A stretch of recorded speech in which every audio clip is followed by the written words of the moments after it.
Good evening. Hi. I hope everybody's doing well. We're here for our Saturday night secret sermons. These are both the most difficult and challenging episodes of the week, and yet they're the most easy and effortless at the same time. It's really funny. It's like it feels overwhelming when I take it on until we really start to go. And then after that, I'm just like an empty tube and it's just coming through. So I really don't have to rely on like my own strength or thoughts. But so anyway, well, for those of you who are like, what are you talking about? What are we doing here? This is our Secret Teachings of Jesus segment of the week. And we delve into the Gnostic Gospels. And so currently we are reading out of the Nag Hammadi scriptures. These are the codexes that were discovered in Nag Hammadi, Egypt. But you might be familiar with other works like the Dead Sea Scrolls. That's a collection that was found near the Dead Sea. And other works. Currently we are in the book, the Gospel of Philip. If you go to my channel, there is a Secret Teachings of Jesus playlist, and there are many, many videos, like 100 or so. But the beginning of the playlist, we covered the Secret Book of James. And just for some context, like literature context to get your bearings, the Secret Book of James was more like reading a scene or a play, like in the rest of the New Testament, for instance. It was like you would get a little bit of dialogue. People were talking to one another. The Gospel of Philip is like these individual, isolated, like portions of text. And they're very like cryptic and esoteric and random. It seems like random. Like, I don't know if Philip was just like not like a super disciplined writer or if he just had these like little bits of profound thoughts, but either way, these are kind of something that you kind of meditate on and they start to open up to you. So, I always give this caveat. I'm not a theologian, but I am interested in these things. And so we are just doing this for fun together, just to have some interesting and positive material to cover. If you want to get real serious, I would say go pick up a copy yourself and you can read all the introductions and all of the things like that, or maybe, look up other cross-reference with other theologians. But our experience with the Gnostics is that I come in from work or wherever I am on Saturday, and I pick out the portion that starts to speak to me immediately. And then I turn on the camera, we read it together, and I give you the downloads that I'm getting. I have always been, from the time I was as young as I can remember, like into cosmology and into reading into the subtext of the scriptures and looking out into the expanses of the sky and thinking about what is beyond our physical realm.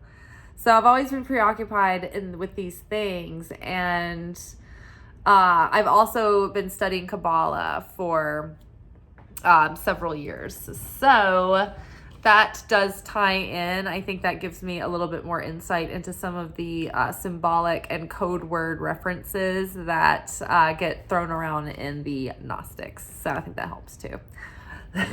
Excuse me. All right. The Archons is the portion of the evening, and this is one of those times where the Gnostics get a little bit like sci-fi, and they go into, it's not really sci-fi, but it feels like that. Feels like almost like trippy, futuristic sci-fi fantasy, because we're getting into these different beings, these and so sometimes it stretches the imagination, which I think is like super fun. So the Archons. We're going to read the passage a couple of times through, and then I will unpack it line for line. And I think I should say that when I said this sounds like science fiction and fantasy, like I don't I have faith. I believe in like angels and other beings and the non-physical reality. Like, it's not a stretch for me. Like, I believe it. I've had experiences. I know it to be true. So I'm not one of those people that's like, this is all good fantasy and, you know, you can read the morals of it, but it's like imaginary. Like, I think that it's legitimate. I think there's so much going on in the other dimensions. I mean, we think about, oh, there's worlds underneath the sea and the ocean and all these, like, you know, intelligent life forms that could be down there. Like, think about like the expanses of reality and like alternate dimensions. Like, there's a lot going on out there. So I don't know why. I just wanted to, sometimes you just can't go back and like reframe everything you've said in a video. And then when you rewatch it, you're like, oh shit, I should clarify that. But like the videos would be, I don't know, 10 years long every time. So you just kind of have to hope that like if you misspeak about something, like people know what you mean, hopefully. All right. Enough of that. Enough jibber jabber. Let's get to it. The Archons. The rulers wanted to fool people, since they saw that people have a kinship with what is truly good. They took the names of the good and assigned them to what is not good, to fool people with names and link the names to what is not good. So as if they are doing people a favor, they take names from what is not good and transfer them to the good in their own way of thinking. For they wished to take free people and enslave them forever. That's a lot to like process hearing it aloud. So I'm going to read this again. The rulers wanted to fool people, since they saw that people have a kinship with what is truly good. They took the names of the good and assigned them to what is not good, to fool people with names and link the names to what is not good. So as if they are doing people a favor, they take the names from what is not good and transfer them to what is good in their own way of thinking. For they wish to take free people and enslave them forever. Normally I just start taking it apart line for line, but I think this is one that we have to like start at from a distance. Okay, so the rulers, the Archons, who are they? What are they? In different parts of the Gnostic Gospels, they talk about the different realms and mysteries and the creatures and beings within those realms and those dimensions and those mysteries. And so in some like sects of Gnostic thinking, they think that there were these, you could call them like, they're similar to like angelic forces or elemental forces, but they're creation forces, but they're sort of like, okay, we got to get the chart out. Chart. Okay, so the non-physical part of our existence as we know it is the chart from here up. These are the 9 dimensions of the unmanifest. Now, Malchut down here is the 10th dimension. And that is the material kingdom. That is the universe, that's the multiverse, that's earth, that's space, that's everything that we can feel and see and touch, that has physical matter that is in this manifest state, right? So this is the physical. The first realm that is just on the other side of the physical, that is in the non-physical, is this dimension here, Yasad. This is the astral realm. This is where light bodies are. This is the gateway of souls coming to and from earth. This is the spiritual plane where like spirits and souls are entities and things are moving and grooving. This is where the dream state happens. And also, as we talk a lot about this on this channel about, especially in this segment, we go back and we talk about the story of Adam and Eve a lot. And so in the Garden of Eden, before the fall, before the sin of Adam and Eve, they were in this paradise that wasn't really physicalized. Like, it was a dream world, essentially. They were in another dimension. They were in nirvana, in paradise. Because in that dimension, in that state of perfection, they were in total union and oneness with the Creator. Like, they had no forgetfulness about who the Creator was. They had direct communication, face-to-face relationship with God. So they were completely united. And so they weren't in the physical form in that perfection. They had no ego. When they committed the sin, that didn't create the fall. It was after they committed the sin and they felt shame and they felt guilt and they felt fear that their ego was born, and it created a veil, a shell of separation from them and the Creator. That is what formed their physicality. When the Creator said, who told you to put on clothes? Who told you were naked? Why did you put on clothes?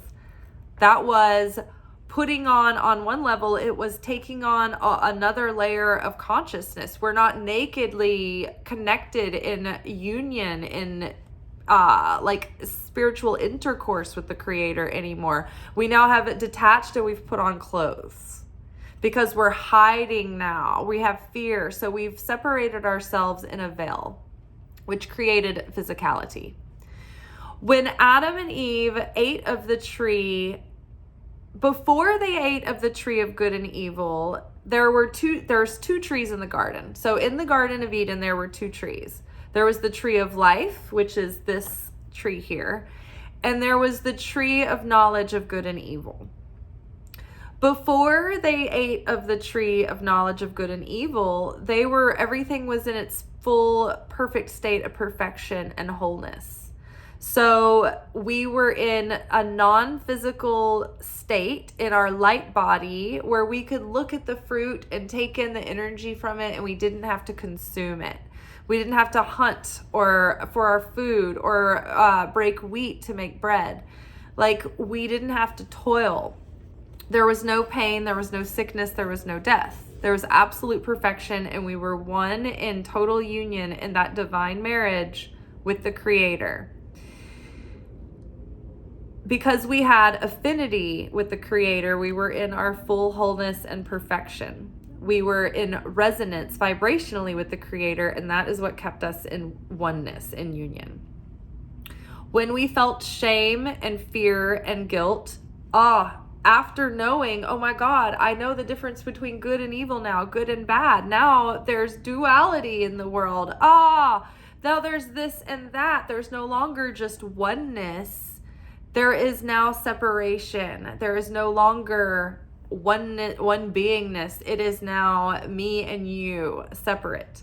So that is what caused the fall. And we went from non-physical into a state of physicality. That is how this material realm came to being. I was just thinking the other day that, you hear about evangelical Christians. Like, I grew up in an evangelical Christian environment, and I am still a Christian. I'm a mystic Christian. I'm a Jewish, Judeo-Christian, and I observe Jewish holidays and Jewish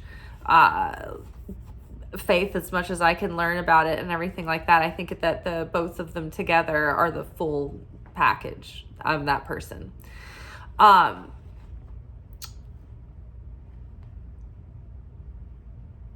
but we talk about, like, I don't know if other, schools of thought or whatever talk about the rapture, right? But that I don't think that evangelical Christians actually think about what the rapture is. But the way it's given to us growing up in the 80s and 90s, you're like, well, during the end times, we will be in the tribulations, which is a time of much like now, except it seemed like we would be a lot more like afraid and like huddling in and like taking cover.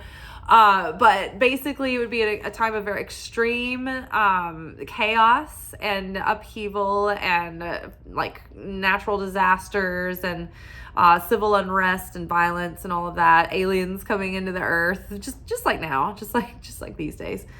But we, at some point, it was believed that the saved people with Jesus in their hearts would be raptured out of the tribulation.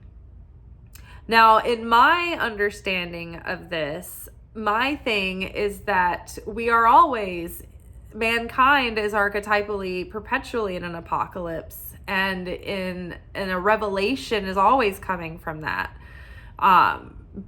Darkness being revealed into light and awakening and elevation, but it takes disruption in order to catalyze that. And so it is during our tribulation that we receive revelation, right? That's what we've been talking about the winter holidays, the Feast of Christmas and Hanukkah and solstice. It's like we realize that it is in those darkest times of our life that we reveal the most light, that we connect with the light the deepest, and that we become deeper, more sensitive and loving and compassionate and wiser people through those times, and stronger. Not through the bright, fun, easy times of, easy peasy summer, right? the easy times of our lives. And so we learn to appreciate those times and what we drew from them, right? And so it's during the tribulations that we get the revelation, right?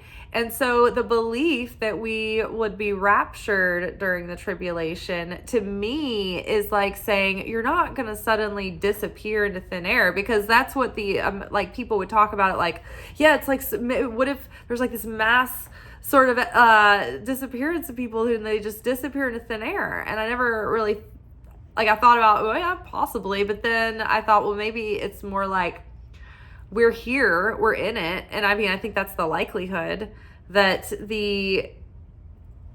mankind is not going to achieve that kind of accelerated awakening that fast. I don't in our lifetime, maybe not, but you'll see what I'm getting at in a minute. So to me, I'm thinking that the rapture happens when we are enraptured, and that our fulfillment cannot be shaken even in the midst of the tribulations. It's like we are able to, regardless of the outer circumstance, cultivate such a sense of security and certainty and faith and fulfillment in the Creator that it's unshakable. And so that fulfillment, that bliss, that rapture would then give us this safety amidst the challenging times. It's like we're not just gonna be taken out of the mess we made, right? I think we're in it, and there's no way out but through. However, it did occur to me when I was thinking about it this way, that when we were in perfect union with God and we remembered our fullness and our full connection to God, then we were in a non-physical state. If from this body, because I thought about it too, like what was was it Enoch or Elijah or both of them that ascended, and they didn't die. They actually were just taken from the earth to be with God, because they walked with God all of their days. And so it was because of their elevated status that suddenly it was just like they just left Earth. They walked out when they were ready, when they were done, finished with their Tikkune.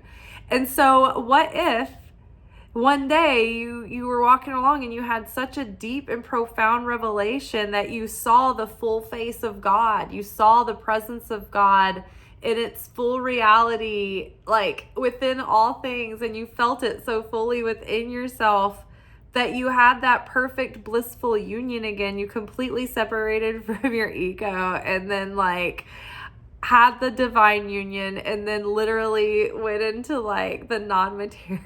He like disappeared into thin air. Like maybe that would be the rapture, I think. So having said that, we were here in the non-physical perfection in this realm of paradise in the Garden of Eden, and then we fell. All human souls of mankind. Adam is like the seed of all the souls of mankind. We all stemmed from Adam, and so we came down to this material world that is sort of like the jail sentence. You know, we've got a shelf life here. We're not in our fullest potential. We're limited. Our souls and our spirits are, on the one hand, set free to do the course correction of the elevation, the recapturing of the sparks of light that we lost in the fall. You know, when each of us come here and are physicalized on earth, we're given this little bag of density and darkness that it's up to us to try to heal and correct and transmute and be given over to Christ to be redeemed in this life. And those things might look like anger and sadness or addiction or judgment or chaos or whatever it is. You know, we each have our own little bag of tricks. That is our rent for being here. It gives us our physicality, you know? And so we're here, and that's kind of our purpose, our true purpose.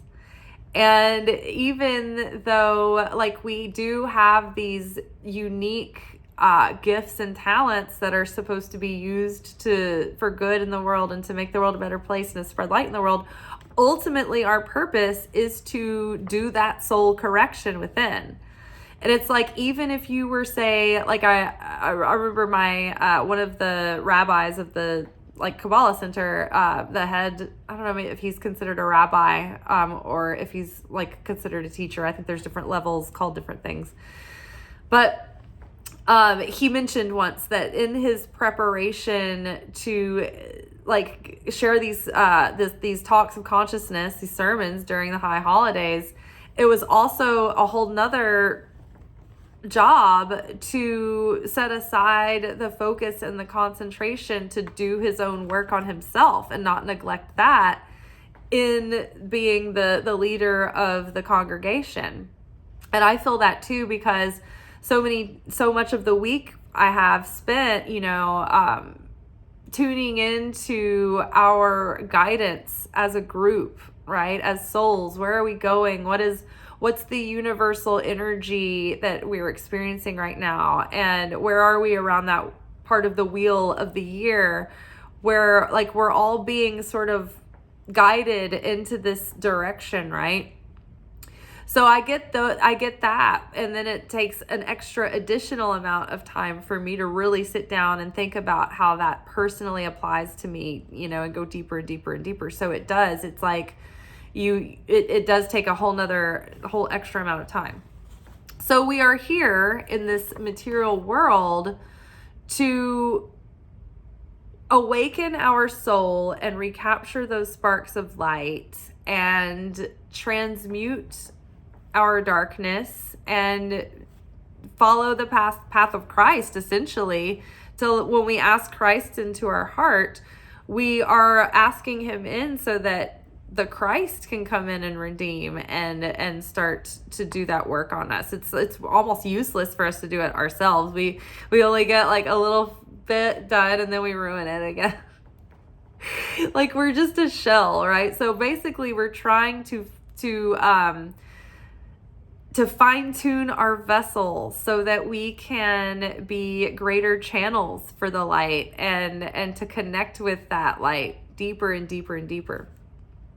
So the Archons, what are the Archons? So in the physical world here, when God was making man, like he was making, creation and the beauty, and he had the letters of the Torah were there in the early moments of creation. They were the first characters that kept him company, and each letter of the Torah has its own personality, its own energetic signature. And so some of the letters of the Torah were like, Creator, why are you going to make man? Like, man is going to ruin the world. He's going to disappoint you. He's going to fall short. He's going to sin. He's going to, test your patience. And God was like, do they not call me long-suffering for nothing? They don't call me long-suffering for nothing. Like, God's got so much shtick. Like, just read the Bible. It's so funny. It's got one-liners at the wahoo. So he's like, do they not call me long-suffering for nothing? And so there were a couple of angels even that tried to warn him, and he actually cast those angels out, and he punished those angels and sent them to the other side. So, mankind, we have this playing field that we're in the physical realm, and the opponent, Lucifer, the Satan, was cast out of heaven, but he was given an assignment to push us to awaken our desire to be one with the Creator once more. And so just like in nature, pressure is what causes evolution. Having the antagonizing opponent is the thing that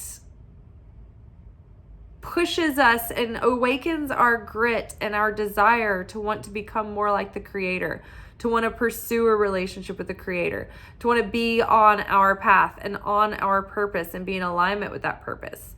Now, the job of the opponent is to try to push us off that path in whatever tricky way he can, whether it's in fun, relaxing and distracting ways, or in chaotic, painful, horrible ways. But opponent's number one priority is to push us away from fulfilling our destiny, from awakening our full potential, and from transcending the animal consciousness and the animal soul and the animal spirit, and awakening and aligning and connecting with our divine spirit, our divine consciousness, and claiming our sovereignty.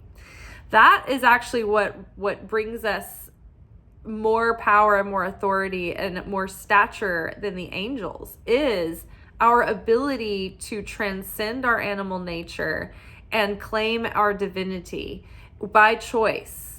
But it's just that most of us don't do that. We're still wrestling and rolling around in the mud with our animalistic selves, trying not to be our own worst enemy all the time, right? So let's go back to the Garden of Eden. So in the garden, before we ate of the tree of good and evil, and we had not tasted the difference between good and bad and light and dark and fear and happiness and sadness and all of that. We didn't have like the duality of it all. At that point, we just could look at everything and know, like, okay, that is good. That is not edible. Like, it's like we could just, everything was very obvious. There was no confusion. We could see what was good. We could see what we should avoid. We would know, like, oh, is this something that I should eat? You could like smell it. If we were in that realm today and that perfection, we could go through life and be like, I know I'm not a compatible match for this person. I can smell it. They have like I'm averted.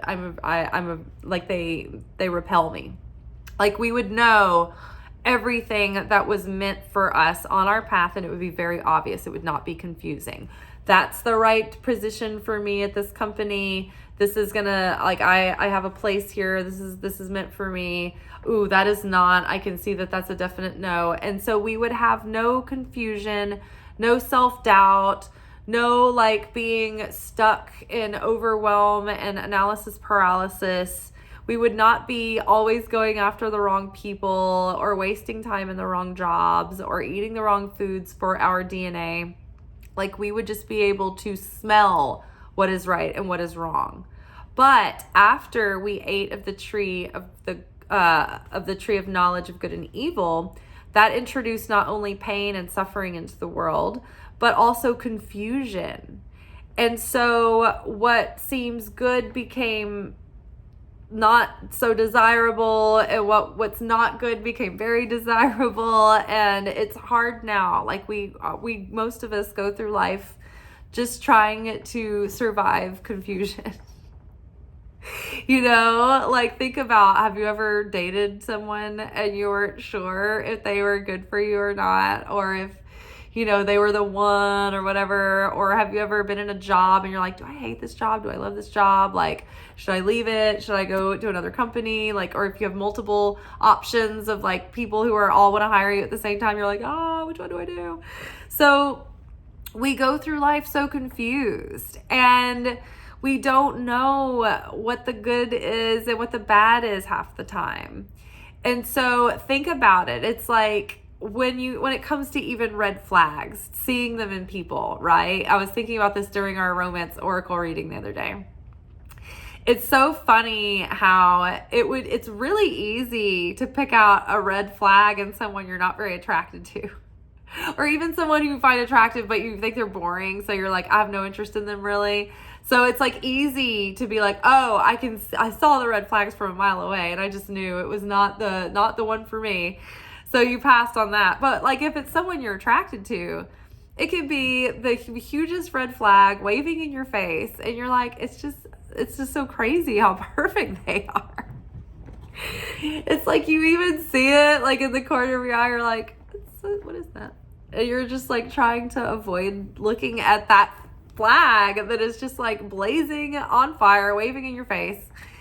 And like those red flags you can't see. And you're like, for years you torture your friends with the same conversations about whether or not this person is good for you, you know, if they're ever going to return their interest, if it's always going to be unrequited, or if it's always going to be off again, on again, or if they're ever going to propose, if they're ever going to commit. Like, it's so obvious to everyone else, right? But like, we can't see it.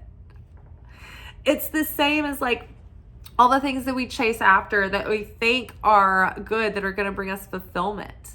Right? Anything that we're chasing out after on the outside is going to give us a hit of fulfillment, and then it's going to pass.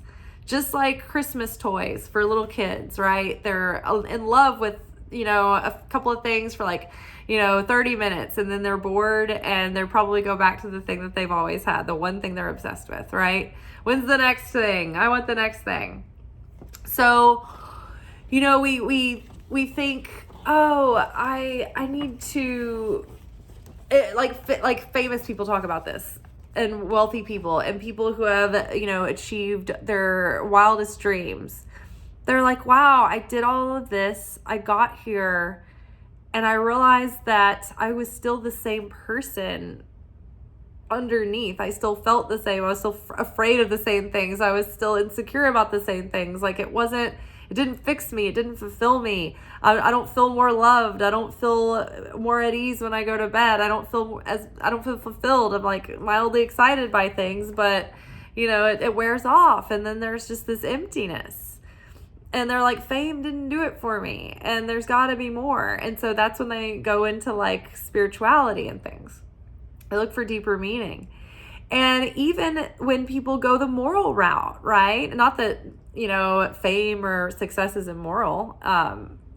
But like people who think, oh, I'm gonna follow, you know, the goody two shoes route, and I'm gonna, you know, pick a palatable job, and I'm going to pick out a palatable spouse, and I'm gonna have my children who are, you know, well groomed and normal and easily digestible to other people, and I'm gonna, you know, do my thing and go to work, and I'm gonna pay my bills, and we're gonna go on some vacations. And even the people that have it really good like that, if they don't have more than just those outer credits and credentials and possessions, they too are unhappy.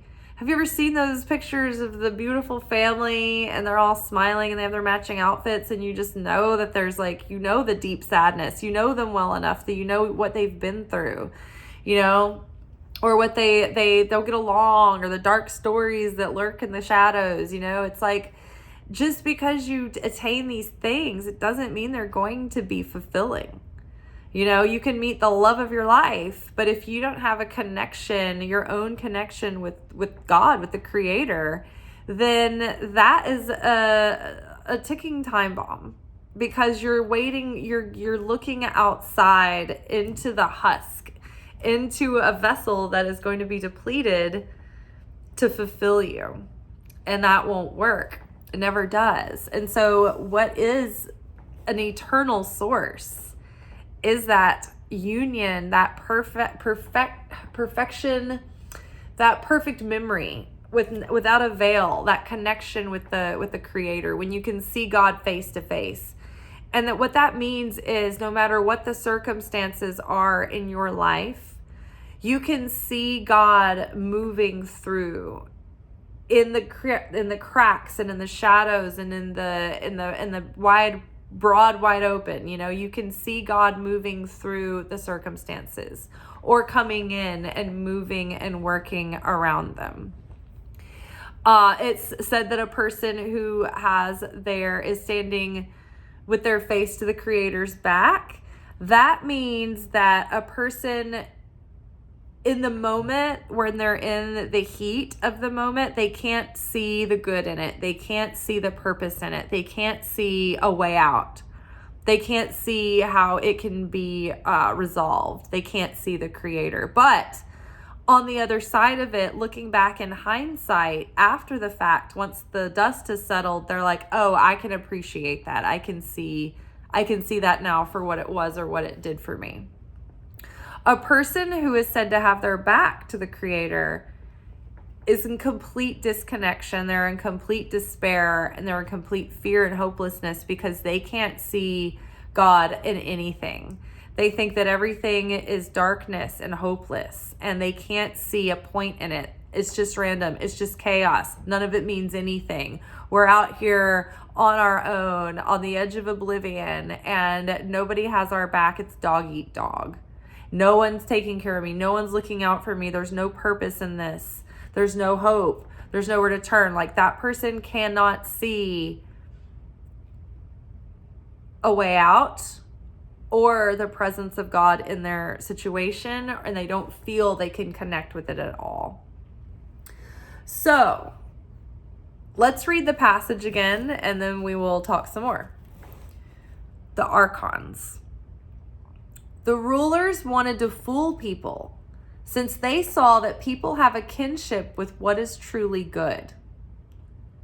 See, at our very core, at the very center depths of us, we have a spirit, and that spirit is uncorruptible. It's like the oil in the Hanukkah lamp.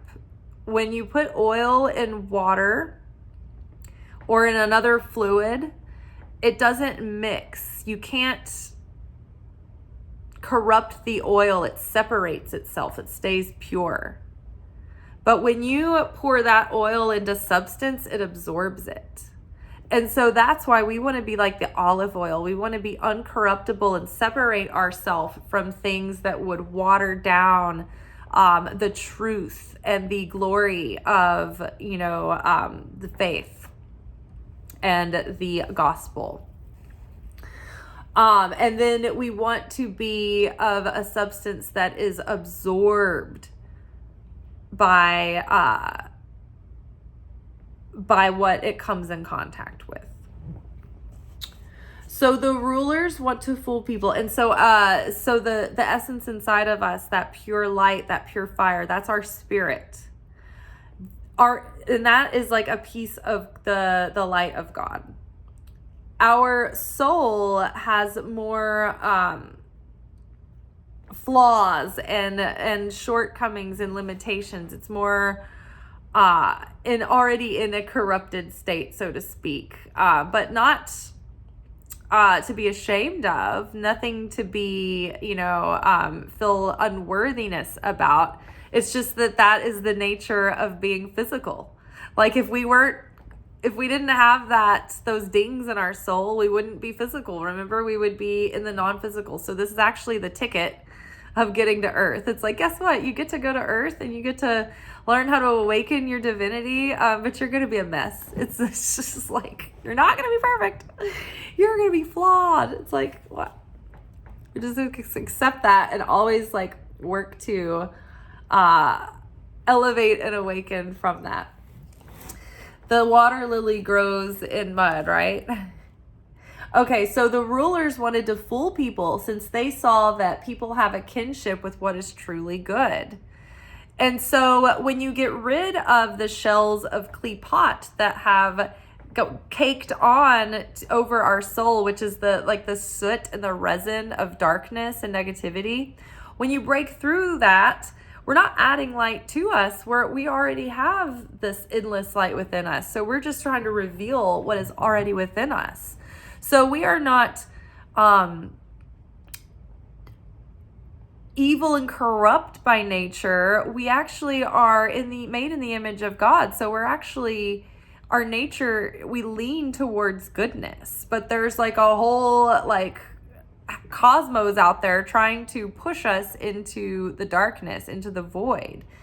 And so it's like there's this whole opposing force that's always trying to prevent us from reawakening that higher nature, connecting with that higher self, that super consciousness, that universal Christ, the awakening the Christ in our heart, activating that to live like the Christ in Christ consciousness.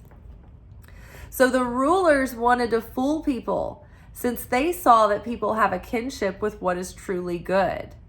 They took the names of the good and assigned them to what is not good to fool people with the names and link the names to what is not good.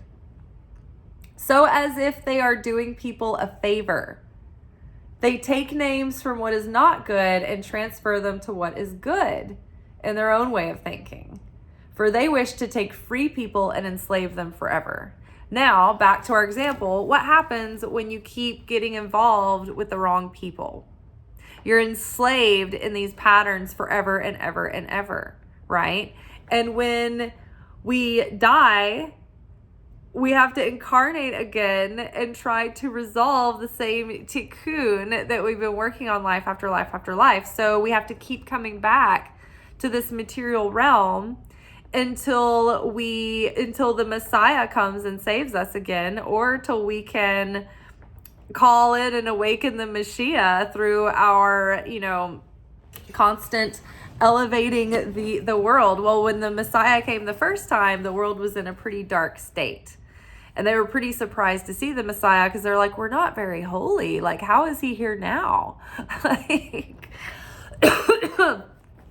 So it was like we couldn't become holy without him coming here and activating the next level of consciousness, right? So who are the rulers? Who are the Archons? So back to like the thought of all these different characters and creatures and players in the game of creation. Some sects of Gnosticism have like these creator beings, and there's like another god that's below Hashem, like the god of Abraham, right? It's like there's like this demiurge, I think is what it's called, or like this demigod who's more spiteful and more Zeus-like. He's got like maleficent intentions and can be, provoked and things. And so there's that. There's all sorts of different groups of thought within the Gnostics and different characters and things. So the Archons, though, are supposed to be like rulers. Some think of the Archons as creator forces who created the material realm. Now, so not in the sense that, like, not the same way that you say that like Jesus is king, but like the opponent rules over the material realm, because that is the realm of decay. of limitation, of being trapped and held back and held down. It's the realm of death, honestly, because we come here and we die. And we're just like decaying from the moment of our birth, probably of our conception, right? So this is where the opponent has jurisdiction to interact with mankind, to try to take that light, right? So this is sort of like the devil's playground. And so the rules of materiality aren't the rules of perfection and favor and grace. They're harsh, right? Like, look at nature. It's harsh, right? Rabbi Manis Friedman the other day, in a video I was listening to him, he was like, people think nature is so wonderful and we're the ones that are ruining nature. He goes, if mankind wasn't here, nature would be horrible. It would be a horror. He's like, everything would be eating everything, like destroying each other and destroying everything.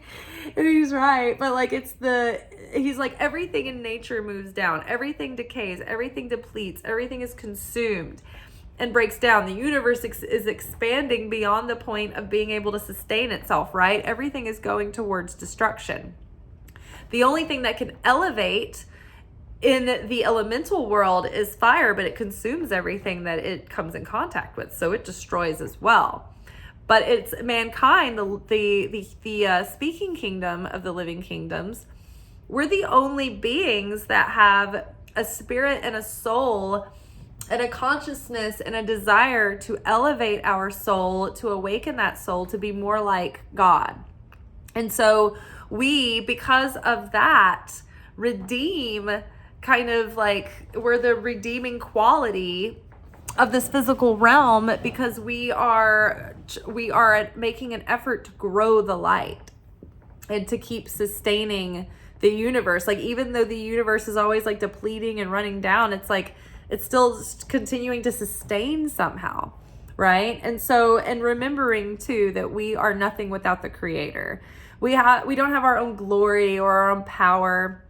The best that we have is being able to connect with God, with the light, through our desire and through our discipleship, through our taking Christ into our heart and into our consciousness and becoming like Jesus, right?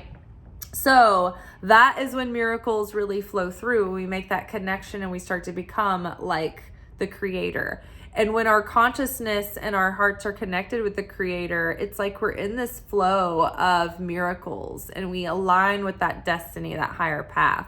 Whereas when we are out of affinity with the light of the Creator, we disconnect from that, those miracles and that protection. The Shina, the soul of the world, or the Holy Spirit, so to speak, or that divine feminine, is that spirit of God that hovers over and brings us joy and fulfillment and protection and sustenance. And it can't be in a place that lacks the light, that lacks joy.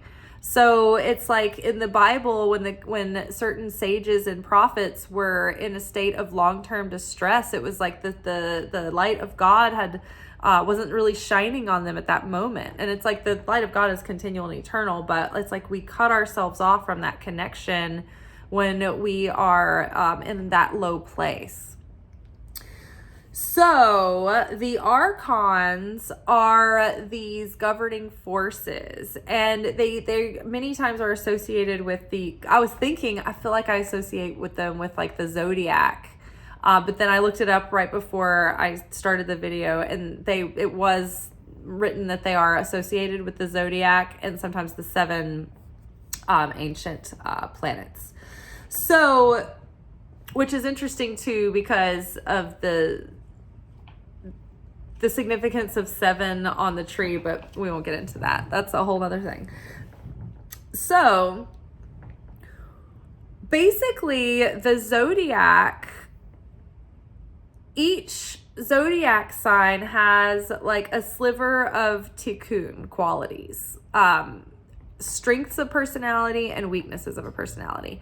And the zodiac and the planets and the stars, like their influence over mankind is almost undeniable, right? It's like this energetic weather that like pulls at our personality and activates these patterns of things of like, okay, it's like an orchestra of energy and emotion. And it's like, how do we want to move upon humanity? What do we want to awaken in the consciousness of humanity? What are we wanting to do to challenge humanity right now?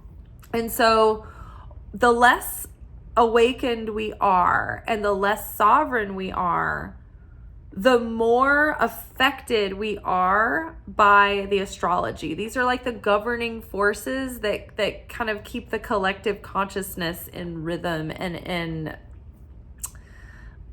psychological development, so to speak. But it's like it's almost controlling you until you're awakened and you can take control of that. And so at a certain point, what you want to be able to do is transcend the influence of your astrology and overcome your chart. This is not the final script. This is the rough draft. When you look at your natal chart, it's the rough draft of your story, of your personality. You know, a lot of people look at that and they see that as a label and they're like, okay, well, this is how I am because this is my sign and I have this moon and my rising, and I'm all about it too, but I like to use that as a roadmap to say, okay, these are some of my strengths, but these are the weaknesses are the really important part, because that's where the work is, the homework is, right? And so that's where the real purpose is in this world. That's where the good is. It's seeking out your shit, your muck, your darkness, and then taking that substance and transmuting it into greatness, awakening those weaknesses into your greatest superpowers, into your greatest strengths that you can then use to share the light with others and share goodness into the world. So the Archons are like the influence that the cosmos have, or the astrological influences have over us. And so the more we become aware of them and the more that we become awakened and involved and proactive in our awakening and our consciousness and who we are and who we're becoming, then we can rise above that influence and they don't affect us as much anymore. I can honestly say that, you know, eclipse seasons and Mercury retrogrades used to be so chaotic for me, but they have been less and less so over time through, you know, my spiritual journey, through my becoming more aware and more sovereign and more mastered and more healed and more saved and more redeemed, right? I've been affected less and less by the astrological weather. I see people around me in it, like it's like I know that the weather's happening, but it's like I have a rain jacket this time. And so it's good to know the weather patterns that are going on, but you don't have to think that that's the end all be all. You have a choice. You can transcend those things. So the Archons, so there's like the idea behind the Archons is that they're sort of malicious and they're like the keepers of this like sort of prison world that we're bound to, and they're kind of evil overlords. And the idea is to awaken to their illusions, because what they do is they get into our weaknesses of character and they prey on our fears and they prey on our insecurities and our doubt and our lack and our wounds, and they trigger us and they make us reactive and they want us to become reactive so that we go off path, so that we go astray, so that we want to seek out things for instant gratification that are not going to bring us long-term fulfillment in the end. And so they keep us then in a state of distraction, in a state of arrested development, so that we are imprisoned to come here forever. instead of being able to ultimately perfect our soul and reunite with God back in oneness with the Creator, the bride, and the bridegroom in the bridal chamber, which is the ultimate purpose of mankind. You could go your whole life and never achieve anything impressive to human beings or to put on a resume. But if you achieved that true union with God, that real revelation, awakening, nirvana, like that spiritual perfection, then, I mean, you would ascend. You would probably lose all form of self. You'd be completely reabsorbed back into the all.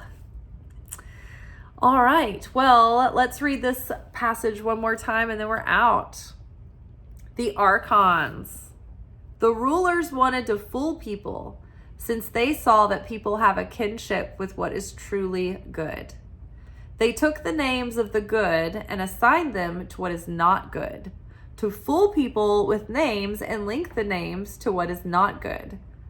So as if they are doing people a favor, they take names from what is not good and transfer them to what is good, in their own way of thinking. For they wish to take free people and enslave them forever. And I like that right here where it says, so as if they are doing people a favor, they take the names from what is not good and transfer them to what is good. Which instantly every time I keep thinking how, like, if you're like obsessed with the bad boy or the bad girl and you know they're going to be bad for you and you like justify why that they're like, so it's going to be a good idea this time. It's like as if it's a favor to them. We've taken the things that are bad and made you feel like they're going to be the good things. It's like, oh, good. This really sexy, terrible person for me. I can't wait. This is going to be really healthy. This is the best thing for me. I just know it. It's so convenient to think this way. That's what I think of. All right, you guys. Well, that is all for tonight. I hope that this has been meaningful or served you well or been entertaining. I want to let you know the 2025 prediction series is up and in my Stan store. I will include a link in the description box below if you would like to download that for it's not $20, it's $10. $10 if you can believe it. You will get a overview of the year where I will give you channeled messages about my prophetic impressions about the year to come. And then we will have a Celtic cross reading, and there will be journal questions that will set your consciousness for the year. And then there are quarterly readings where we look at winter, spring, summer, fall, and those all have their own journal questions as well. And then we have monthly readings where we look at each month, and those have journal questions as well to help you workshop your days and weeks and months and seasons. So it is invaluable. I love having the prediction series. I've been doing it for myself for several years now, and then I've been putting them up on YouTube for the last few years, and I decided this year I would present my first digital product for sale to offer to all for a whopping $10. So I thought that was very doable and not too much, but the value of what you're getting is amazing. And I think that the tool that it offers you is that there are some really prominent and prevalent patterns and rhythms to the year to come. And so just to be able to know, okay, these are going to be the themes and the challenges and the opportunities of this month or this season, and I can prepare my consciousness and prepare the things that might provoke me and strengthen and fortify and be ready to take it on, and not be completely thrown off guard and taken out of thrown off your balance and thrown off, whatever. I can't talk. But instead of being completely shocked and shell-shocked, I guess is what the word I was looking for, you can be prepared and know what's to come. And so you won't be thrown off path. I mean, you know, we always get thrown off path, but if you can brace yourself the best you can with the tools to do the work, to prepare your soul and your heart and your life for these things coming up, then I think that gives us the best chance of having the most fulfilling year, the most purposeful year, the most growth through the year, and honestly, to keep us in alignment through the year. So yeah, I think it's super helpful. So to find that, it will be in my Stan store. The link will be pulled up below. Any of my other social media, like Instagram or TikTok, I have the link to my Stan store in the bio. On TikTok, it's not an active link, so you'd have to like type it in the browser. But the easiest thing for you guys to do is just look in the description box below of any of the recent videos, and it will be there. All right, y'all. Hope you download that. Hope you get a lot of benefit from it. And until tomorrow, I hope y'all have a wonderful night or afternoon or evening or whatever you're doing. Next video, we will be back for our weekly energy oracle forecast, where we will be taking a look at the next week ahead, see what kind of energy and themes we might be living and moving and having our being in. All right, ciao.